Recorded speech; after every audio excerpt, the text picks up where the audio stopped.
ဒီနေ့မှာတော့ခီတီကအစားတောက်ဆန်းလေးလည်းရပြီးတော့အယောင်ရတာရှိရဲ့ဆိုင်လေးကိုတော့စမှဖြစ်ပါတယ်။ဆိုင်လေးကတော့ကြောင်များတက်ခွက်တဲ့လမ်းမပေါ်မှာရှိပါတယ်။ဆိုင်ငယ်လေးကတော့ငွေတိုင်းတုံမှာဒီဆိုင်မှာနာမည်ကြီးရတော့ခောက်ဆွဲနှွဲလို့ခေါ်ရပေါ့နော်။ကြောင်များမှာဆိုရင်ခောက်ဆွဲနှွဲဆိုရင်ဒီဆိုင်လေးကတော့မစားမဖြစ်ပဲနော်။ကြီးရတဲ့ကိုစားချင်နေပြီးအနည်းလောက်တာနေကိုပေါ့နော်ဘလိုလေးထွက်လာမယ်ဆိုပြီးတော့ရင်ခုန်နေရပေါ့။ဒါဆိုရင်တော့ခောက်ဆွဲနှွဲလေးရသွားပြီပေါ့နော်။ကဲခုတော့ခီရီမာလိုက်ဟာဒီကိုရောက်ပါပြီ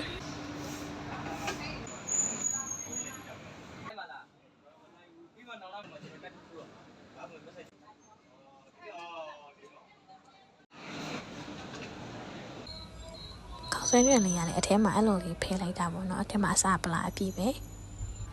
ကျုပ်လေးလည်းပါတယ်အရွက်လေးလည်းပါတယ်ကျုပ်ချောင်းလေးလည်းအများကြီးပါတယ်ပေါ့နော်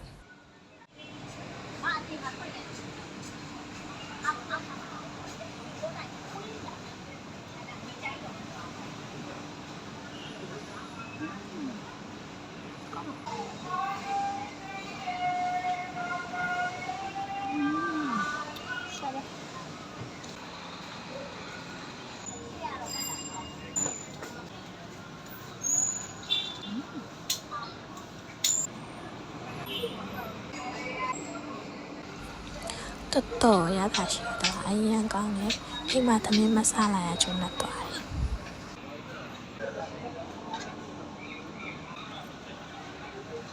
တိုးဘူးလေးအရတာလေ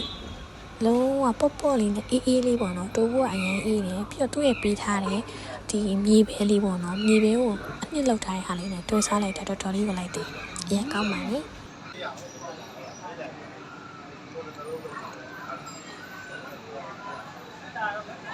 ကဲဒီဟာလေးကတော့တာကူချက်သားလုံးလို့ခေါ်ရပေါ့နော်တာကူချက်သားလုံးကလည်းပထမအောင်ဆုံးကြားဖို့တာပေါ့နော်မီနူးထဲမှာဆက်စလေးမလို့မှာစားကြည့်လိုက်တာပါသူကနာမည်ဆန်းတာနေမကောက်ပေါ့နော်ခရတာလေးရလဲဆန်းတယ်အိတ်တာကူလေးကအီလေးပေါ့နော်အီလေးနဲ့အထက်မှာကျတော့ချက်သားပဲလေးပါတယ်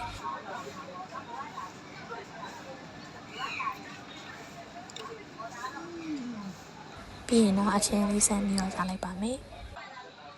ချက်သွေးဖြူကြော်ထားရတာလေးကတော်တော်လေးကောင်းတယ်